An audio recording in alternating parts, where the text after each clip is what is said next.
Good morning. Welcome to Inquisition Update. My name's Tom Fress, and I'll be your host for the next hour. You're listening to FirstAmendmentRadio.com. Thank God for First Amendment Radio and freedom of speech, freedom of the press, freedom of conscience, freedom to worship God according to the dictates of our own conscience and the leading and teaching of the Holy Spirit and the written Word of God, and that we don't have to kowtow to a pope. And expounding on all this glorious liberty that we have, if you still perceive that we have it, or had, if you perceive that we've lost it, in this Protestant constitutional republic. Protestantism that rose out of the realization that the papacy was the biblical and historical Antichrist, that the Roman Catholic Church was the synagogue of Satan, and it was that instrument through which Lucifer, Satan, would attempt to fulfill his 5-point prophecy, his false prophecy, that he would exalt his throne above the stars of God. Isaiah chapter 14, verses 12 through 14.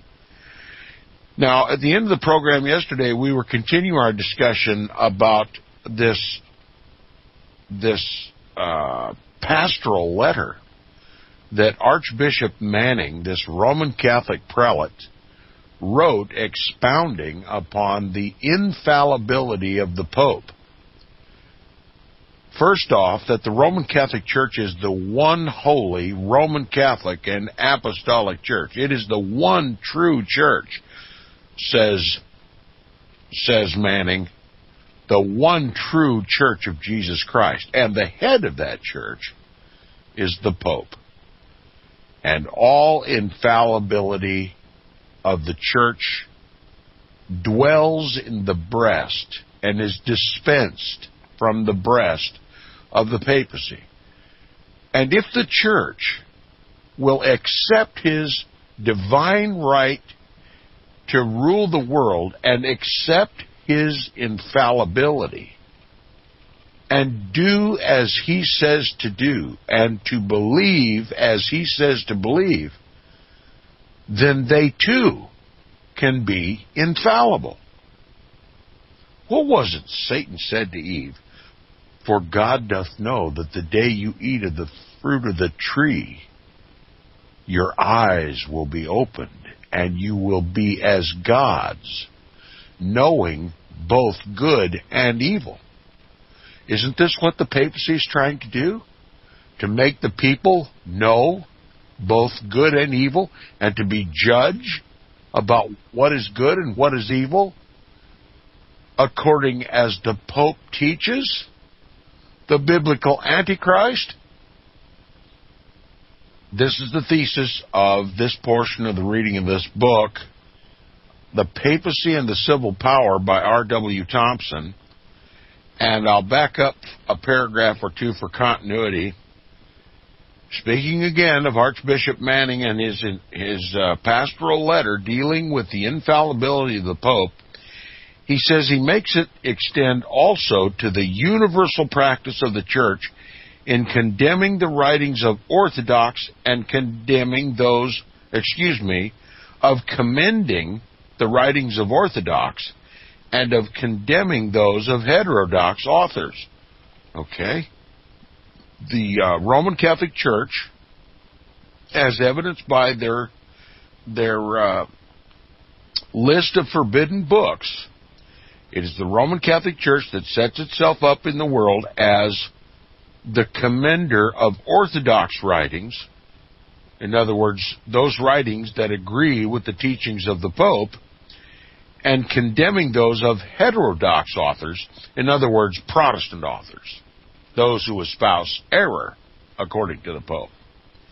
Now, he continues, and the ethical character of propositions. Yes, he even judges the character of proposals, propositions, ideas, and propositions less than heresy or erroneous propositions. Okay, he really gets into hair splitting about what is right and what is wrong in all manner of belief, right? And he says that is such as are scandalous, offensive, schismatic, or injurious.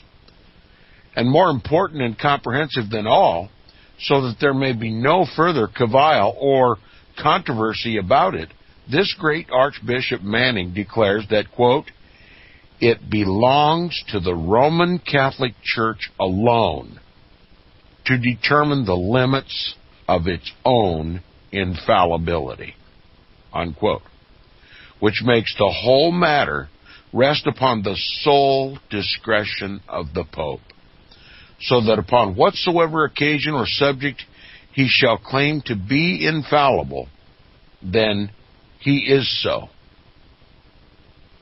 That's kind of like a god, right? Well, that's why they call him Antichrist. And it says that there may be no misunderstanding upon the matter of so much importance. Manning expresses the same idea elsewhere in these words, quote, the Roman Catholic Church itself, and by that he means the Pope. Don't forget, the Pope is the head of the church. So wherever Archbishop Manning is speaking about the church and lauding the church, he's actually pointing his finger at the Pope, who is the head of it. He says the Roman Catholic Church itself, in other words, the Pope, is the divine witness, the divine teacher, the divine judge of the revelation entrusted to it. There exists no other. There is no tribunal to which appeal from the Roman Catholic Church can lie. There is no coordinate witness or teacher or judge who can revise or criticize or test the teachings of the Roman Catholic Church. The Roman Catholic Church is sole and alone in the world, unquote. So he's got a pretty high opinion of this synagogue of Satan, doesn't he? And he's got a pretty high opinion of this biblical and historical Antichrist, the Pope, doesn't he? Now, he says, by the decree of papal infallibility, it is distinctly declared that the Pope, in making definitions in regard to faith or morals, derives nothing from the consent of the Church. In other words, he stands alone as authority of authorities. And he derives nothing from the hierarchy of the Roman Catholic Church. They can't help him or hurt him. So he alone is the church. That's the message in this. That the Pope derives nothing from the consent of the church. Now, let me tell you what else this means. Bang, he's just done away with all church councils. Because remember, the infallibility that has always been believed about the Roman Catholic Church was vested both in the councils and the popes together. The trouble with that was they always had this trouble kept cropping up that the councils didn't always agree with the popes, and the popes didn't always agree with the councils. Well, the Jesuits took care of that. They're not going to have any more internal schism. They're going to put all infallibility in the breast of the Pope and render the councils just like the cheerleaders for the Pope. They have to assent to everything he says and agree with everything he says and propound everything he says, and they're just his rooting section now. And now that all the power is of the Roman Catholic Church is now vested in the breast of one man, they don't have to control the hierarchy anymore. All they have to do is control the Pope. Look, before the decree of papal infallibility, the Trojan horse of Rome had many heads. And in order to turn the horse, one must turn the head. So they put a bit in the mouth of the Pope and lopped off all the other heads, and now the Jesuits control the Roman Catholic Church. Infallibly. There you have it. They've consolidated power in the headship of the papacy and made the church virtually an instrument of their own design. They can move the whole Roman Catholic Church much as the Jesuit general moves each individual Jesuit priest, like a stick in the hand of an old man. Without thought or will of their own, he simply moves them about like icons on a chessboard. And that's how he moves the papacy as well. And this is what was accomplished at the decree of infallibility of Pope Pius IX. It says, by the decree of infallibility, it is distinctly declared that the Pope, in making definition in regard to faith or morals, derives nothing from the consent of the Church as an organized body of Christians. He is the Church because all its power, all its authority are centered in him alone. That's right. All the power of the Roman Catholic Church dwells within the breast of the Pope. They've made him a god. And isn't that what Satan wanted to do? Make himself a god and to make man, as it were, gods, knowing both good and evil? And so at the late Lateran Council, they officially declared that the Pope is infallible and that he is the Church. Notwithstanding the Third Council of Constantinople, which anathematized the infallible Pope Honorius for heresy, and the Council of Constance, who deposed John the 23rd for the most infamous crimes, and other councils have maintained the claim of the French and the Gallican Church that infallibility did not belong to the Pope alone, but to an ecumenical council and the Pope combined. This submissive body of prelates surrendered themselves to the hands of the Jesuits or Ultramontanes and conceded to the Pope alone full power to exercise the entire authority of the Roman Catholic Church in all things. Pope Pius IX made this claim of universal sovereignty on account of the dangers besetting his temporal dominion. Remember, this is the time of the French Revolution. This is the time of the rise of Protestantism. This is the time when Protestantism overthrew the monarchs, the papally seated monarchs of Europe, and replaced their governments from the Pope to republics, constitutional republics. They were completely throwing off the temporal power of the Pope. At best, he was nothing but a spiritual leader to them. And so the Pope had lost his temporal sword. Someone had separated the silver key from the golden key on the flag, on the papal flag. The Pope received, as it were, a mortal wound.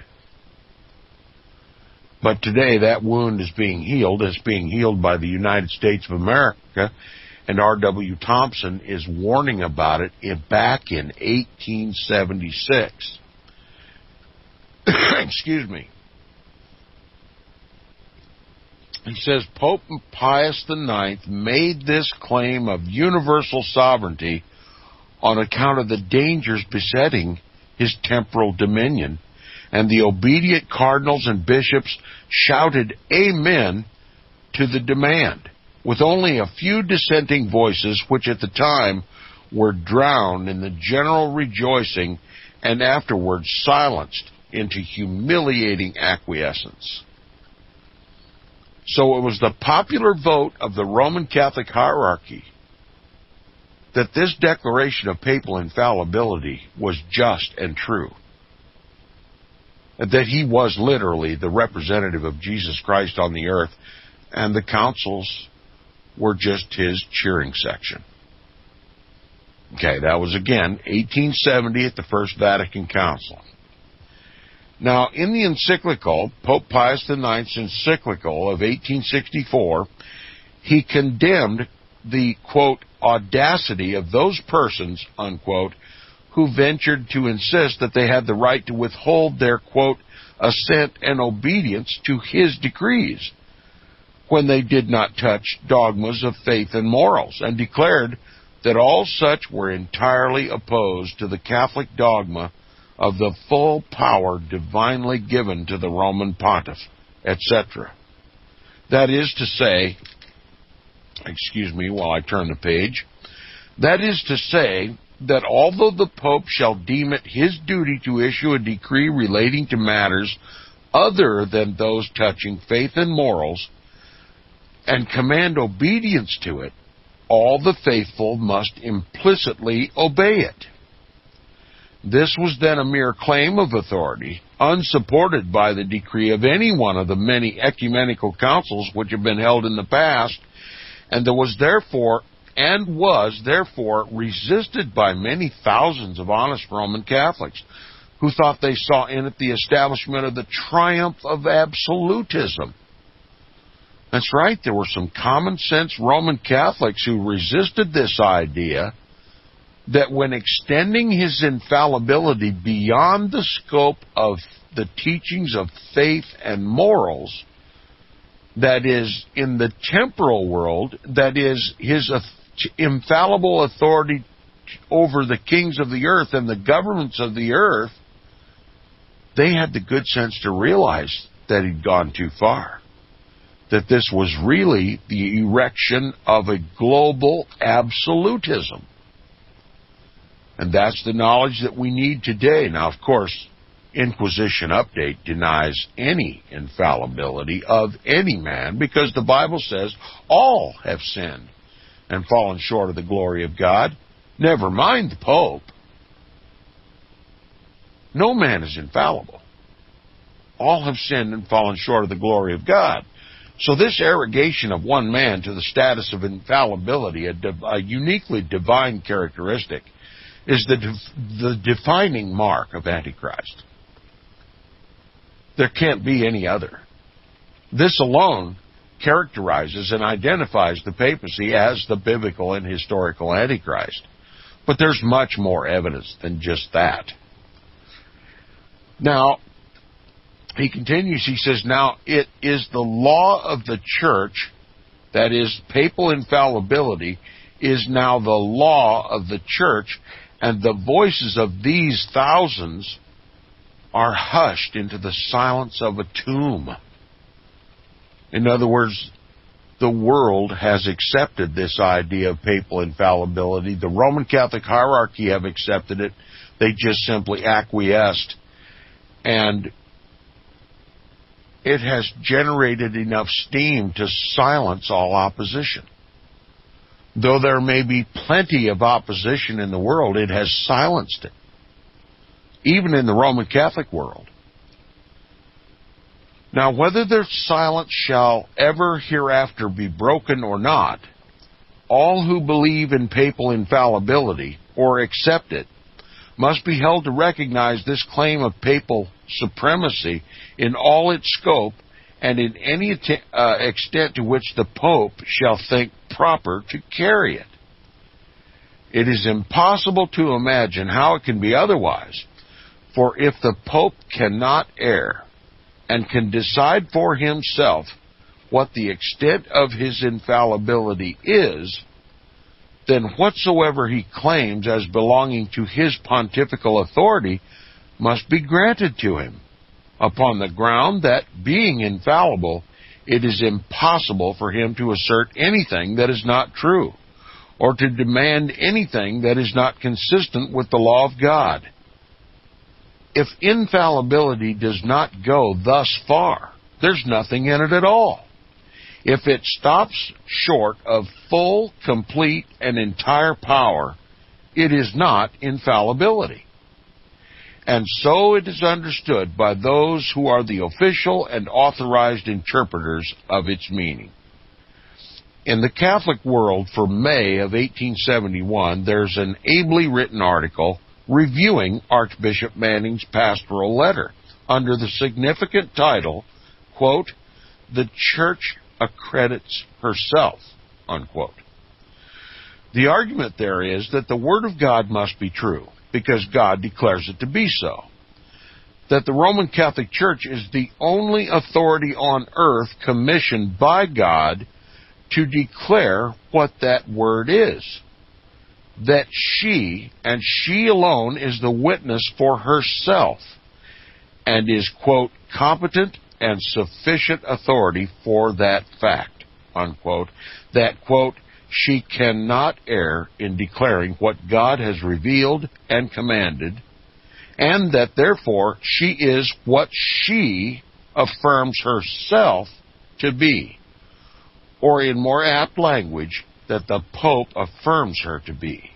That the Pope affirms her to be, in reference to both jurisdiction and authority. Now that's a pretty high office for the Pope, isn't it?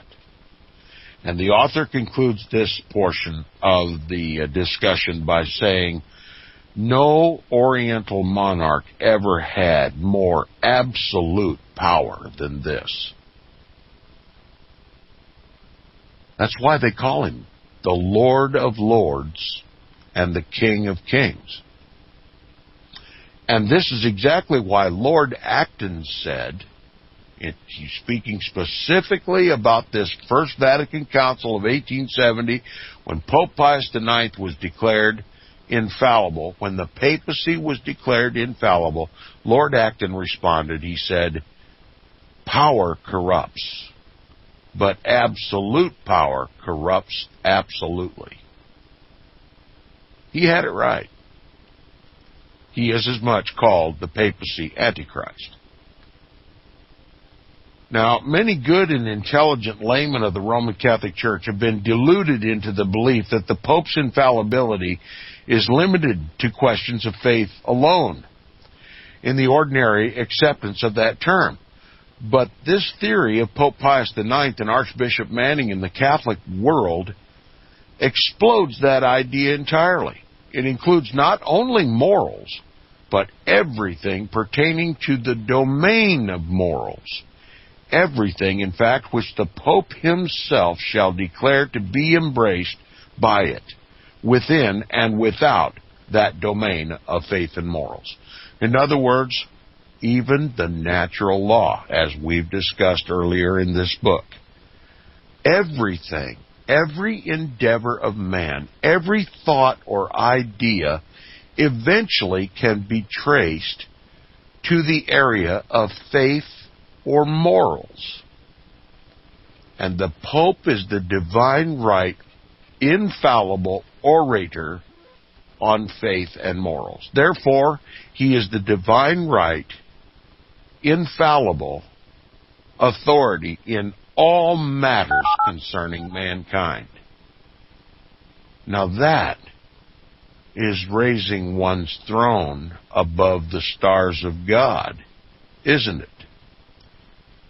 That is making the Pope not only a priest, an infallible priest, but an infallible king. And that puts everyone, man, woman, and child, Catholic, Protestant, atheist, agnostic, whatever description, under the authority of the God in Rome. We'll continue right after this. You're listening to Inquisition Update on FirstAmendmentRadio.com.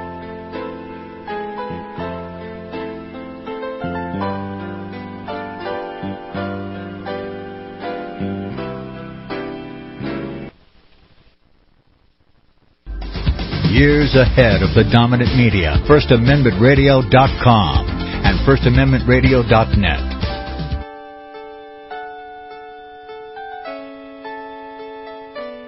The program you are listening to is 100% sponsored by you, the listener, on this First Amendment Rights Media channel. you will notice that there are few commercials on this radio network. There's a good reason for that. Corporate advertising dollars come with strings that limit program content. So without your help, these programs cannot continue on Internet or our several affiliates. If you benefit by the educational law programs, we ask you to give.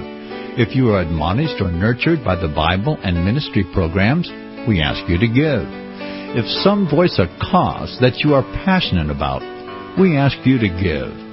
If you believe in any of these, we ask you to support them as you would a missionary on a continual basis, as if giving a tithe for missionary radio.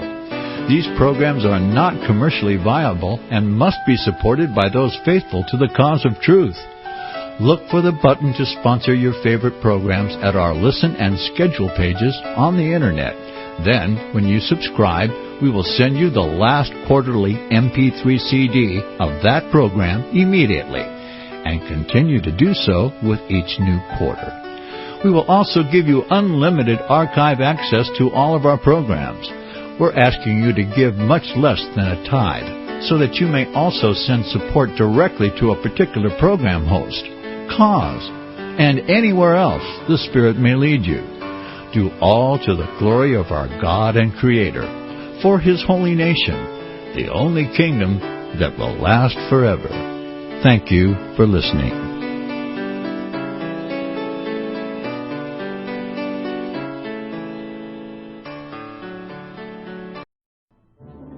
The book of Revelation says, "The spirit of prophecy is the testimony of Jesus Christ." This is at the very heart of FirstAmendmentRadio.com. In that spirit, we have created the Papacy Reality News app for all of your mobile devices, streaming First Amendment Radio 24 hours a day, 7 days a week. Available for your Apple, Android device, and smartphone, absolutely free. Get the Papacy Reality News app installed today, so you can listen to First Amendment Radio wherever you are. The Papacy Reality News app. Get it now.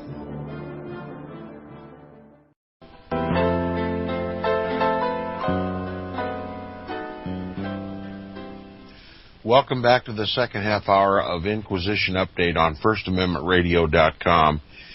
Returning to the book, immediately we have learned that Archbishop Manning is saying that you are wrong if you think the Pope's infallibility extends only over morals.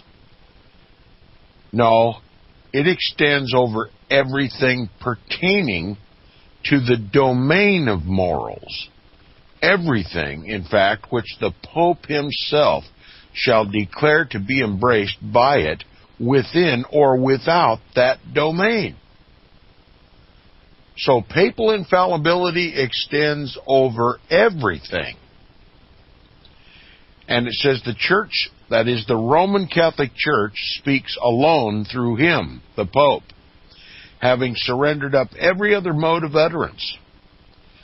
Consequently, if the Pope shall declare that any particular government or form of government, any constitution or law, is inconsistent with the divine law, prejudicial to the increase of faith, or to the growth or liberty of the Roman Catholic Church, the believer in infallibility is bound to regard the declaration as infallibly made as an essential part of the faith of the Roman Catholic Church, and that belief in it is heresy and sinful in the sight of God.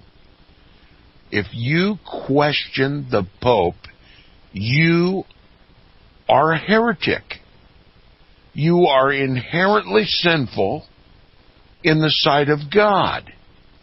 And it says Archbishop Manning makes this avowal substantially in these words, quote, "First, that the infallibility of the Church extends, as we have seen, directly to the whole matter of revealed truth, and indirectly to all truths which, though not revealed, are in such contact with revelation that the deposit of faith and morals cannot be guarded, expounded, and defended without an infallible discernment of such unrevealed truths. So the Pope is even over the domain of unrevealed truths. Not only the revealed truth, but the unrevealed. In other words, he can decide for himself what is truth. And he says, here it is asserted without equivocation that infallibility extends indirectly to all matters and all things which stand in the way of the progress of the Roman Catholic Church, no matter what their nature or character. The Roman Catholic Church must be guarded. Its faith must be expounded.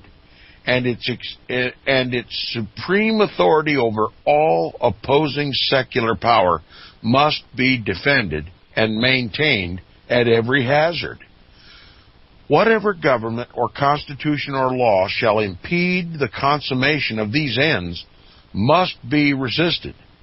Whatsoever the Pope shall direct to be done to secure their triumph must be done, because the Church accredits herself, and he is her infallible head standing in the place of God." Unquote. The Catholic world in the article referred to is somewhat more specific than Archbishop Manning in defining the indirect authority of the Pope in matters concerning morals.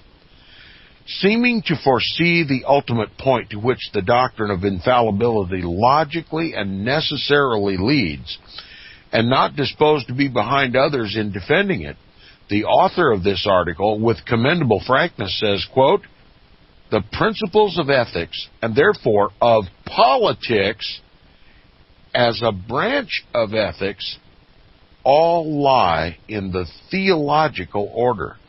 And without theology, there is and can be no science of ethics or politics. And hence we see that both, with those who reject theology and are purely empirical and without any scientific basis." So now we're getting down to the brass tacks. His domain extends over politics. And that's first and foremost the concern of the Roman Catholic Church. Now, the author strategically gives us a note at this point, and we'll read it. The Catholic World of May of 1871, volume 13, page 155. Several well-written articles have appeared in the New York Freeman's Journal, wherein the author has treated of the future of Europe. One of them, when speaking of the establishment of theocracy in the 19th century, he says that theocracy, when properly understood, should be the end of every reasonable man. In other words, every reasonable man must conclude that the only good government is a theocratic government. Okay? He then insists that the union of church and state, quote, "does not consist in the absorption of the church by the state or of the state by the church, but in leaving each to its separate sphere, with the church as the directress of conscience and the mistress of truth, not only by intervening in the affairs of state, not by intervening in the affairs of state, but by giving the signals."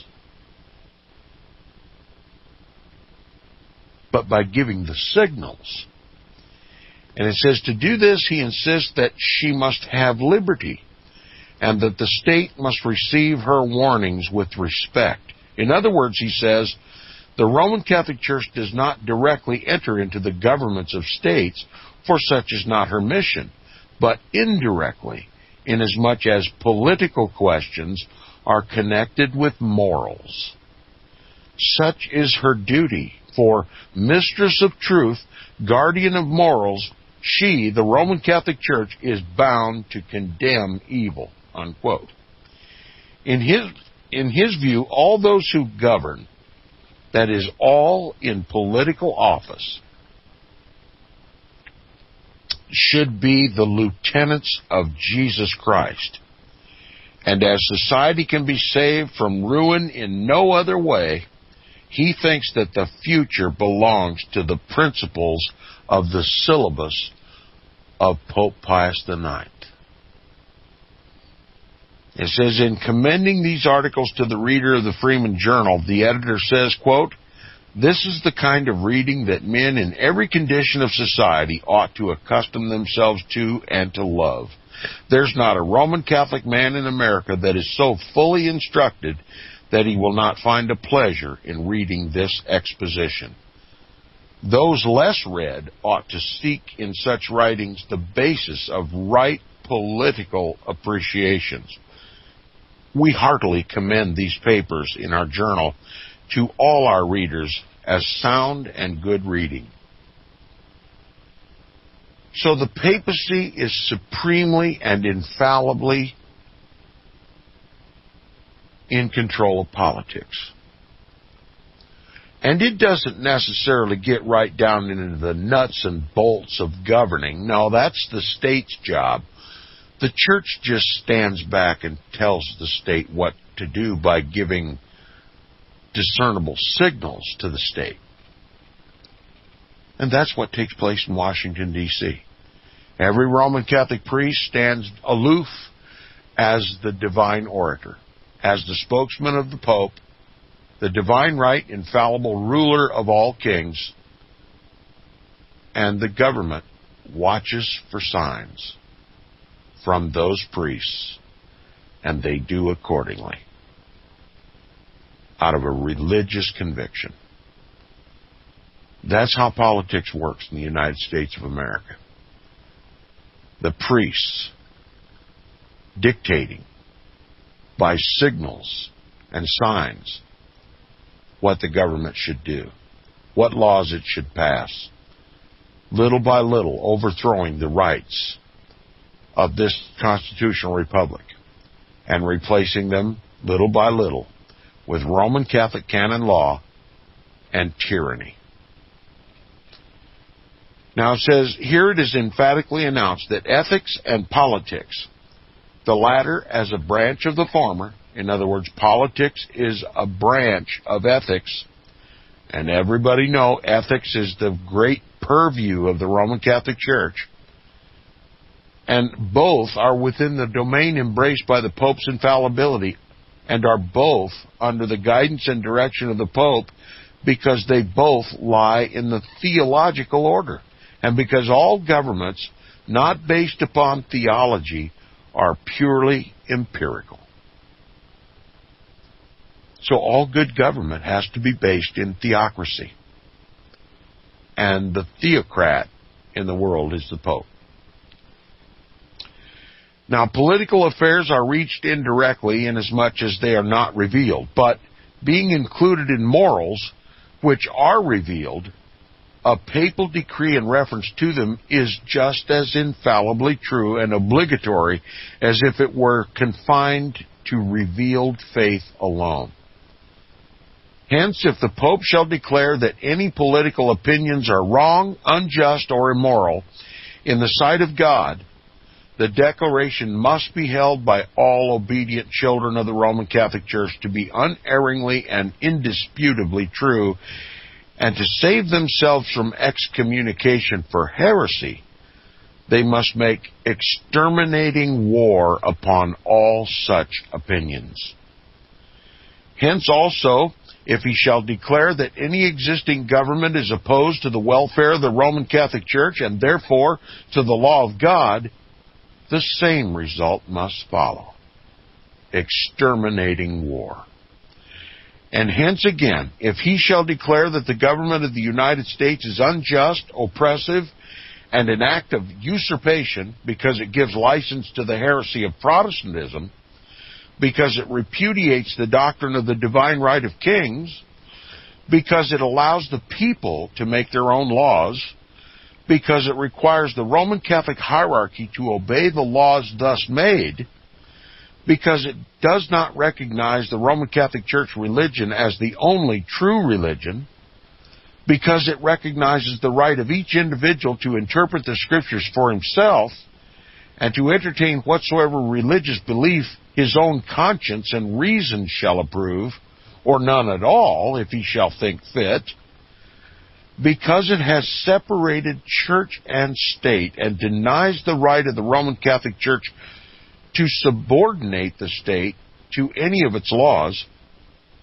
because it not only tolerates but fosters and protects free thought, free speech, and a free press, and because it is on account of any and all of these in open violation of the divine law and therefore heretical, does not every man of common sense see that the papal followers must select between conformity to his opinions and excommunication, between obedience to him, that is the Pope, and the forfeiture of eternal salvation, between the resistance to the government and his pontifical curse, between treason and hierarchical denunciation?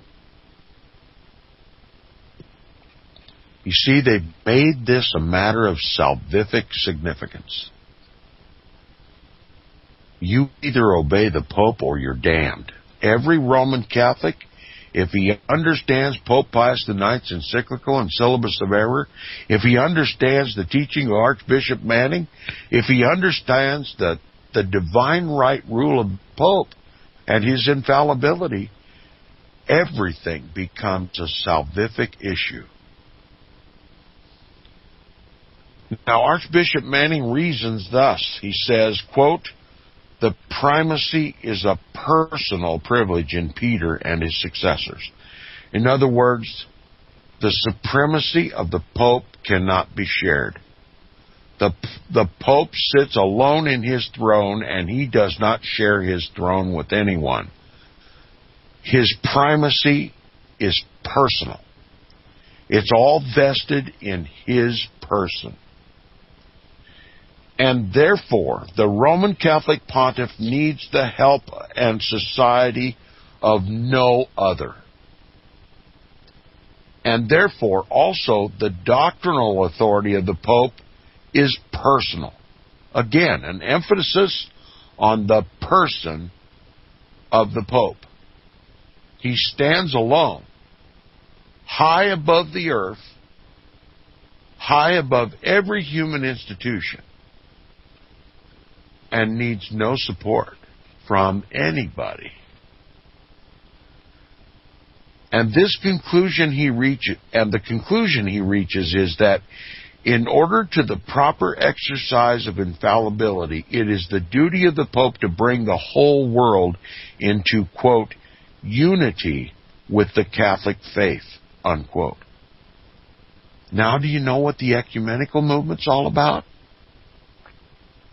Vatican Council II was just nothing but an attempt to bring all of Christianity into unity with the biblical and historical Antichrist.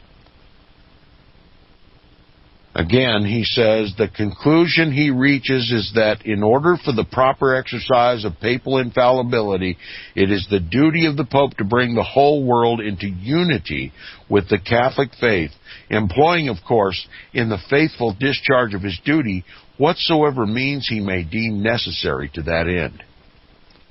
Vatican Council II was deemed necessary to that end. Upon this question, he is explicit. He quotes with approbation from the doctrines maintained by Bellarmine the following propositions laid down by that author. Quote, unity with the Roman Catholic faith is absolutely necessary, and therefore the prerogatives of absolute infallibility is to be ascribed to it. Now listen to this. And a coercive power to constrain to unity and faith in like manner is absolute. And also the infallibility and coercive power of the Roman Catholic Church itself, which is bound to adhere to the faith, are absolute. There's an absolute right being declared right here that the Pope can use force to bring the world into unity with the papacy. And this coercive force has been exercised all throughout history. It is the most glaring component of world history. It explains all the wars of the world, including our own. Now, Bellarmine, it'll be observed, placed this coercive power, which is simply the power to employ force, in the church as pertaining to its plan of organization. Pope Pius IX does the same thing in the Syllabus of Error. But as according to the decree of infallibility, the Pope absorbs in himself alone all the authority of the church as a personal privilege. Archbishop Manning reconciles the apparent difficulty by declaring that this infallibility and coercive power are to be ascribed to him, that is, the Pope, and are personal, unquote. That coercive power was exercised by the Inquisition. And Archbishop Manning has simply admitted that it was a personal offense exercised by the Pope. All that responsibility for the Inquisition resides in the papacy. He says, hence we have this logical and inevitable result that when the Pope alone, without any aid from councils, cardinals, or bishops, shall decree that a resort to force is necessary to secure unity with the Catholic faith, or to get rid of anything or any government, constitution, or law which prevents or retards that unity, he acts infallibly in the place of God, and all the faithful are bound to obedience, in the language of the Catholic world, to unquestioning submission and obedience of the intellect and will. So if the Pope proclaims another Inquisition, and this time within the shores of Protestant America, every Roman Catholic must respond and start killing the heretics. This is the coercive force of the Roman Catholic Church. It's been exercised all throughout history. It continues today, despite the denial of those who simply choose not to believe it, when in fact history leaves no room for doubt. Now, it is only by rendering this obedience that the body of the Roman Catholic Church becomes as infallible as the head, for it seems to be possessed of such diffusive qualities that it may be made to permeate the entire membership. Both are infallible. That is, the head and body, says Archbishop Manning, the one actively in teaching, the other personally in believing. Now, does it make sense to you why Satan said to Eve, "For God doth know that the day that you eat of the fruit of this tree, your eyes will be opened, and you will know both good and evil. You will be as gods, knowing both good and evil. You will be able to judge what is good and what is evil." And the Roman Catholic Church says the Pope is the only one who can infallibly judge between good and evil. And if you want to be as a god like the Pope, then you simply blindly acquiesce, believe and do what he teaches, and you too will be as gods, knowing both good and evil. What Satan said to Eve is perfectly and completely fulfilled in the papacy and in papal infallibility. Satan has used the papacy to fulfill his false prophecy of Isaiah chapter 14, verses 12 through 15, and I'll read it again. How art thou fallen from heaven, O Lucifer, son of the morning? How art thou cut down to the ground, which didst weaken the nations? For thou hast said in thine heart, I will ascend into heaven. I will exalt my throne above the stars of God. I will sit also upon the mount of the congregation in the sides of the north. I will ascend above the heights of the clouds. I will be like the Most High. And he accomplished that false prophecy through the papacy. The New World Order is just Satan's attempt to fulfill his false prophecy. And here is what God says to Satan, to his human institution called the papacy, and to the world, to the Pope's New World Order. Here's what God said. Yet thou shalt be brought down to hell, to the sides of the pit. At some point, God is going to bring a short end to this New World Order. And he himself is going to prove Satan to be a false prophet. Now, this author says, if you want to be infallible like the Pope, you just believe and do whatever he says. Both are infallible. That is, the head and the body, says Archbishop Manning, the one actively in teaching, that is the Pope, and the other personally in believing, that is every Roman Catholic, whether he claims to be Protestant or not. He gives the reasons because its head can never err, it as the body can never err. If the Pope cannot err, his people cannot err. And because the Pope cannot exercise an infallible office fallibly, therefore he cannot err in the selection of the means of its exercise, no matter what those means may be, whether peaceful or coercive. That's right. They will kill you in the name of God, thinking they are doing God's service because the jihad or the crusade against the Bible believers of this world was declared by an infallible Pope. And every Roman Catholic who wants to share in that infallibility will draw your blood thinking he is doing God's service. That's what's coming to Protestant America. Thanks for listening this week. We'll continue next week on Inquisition Update.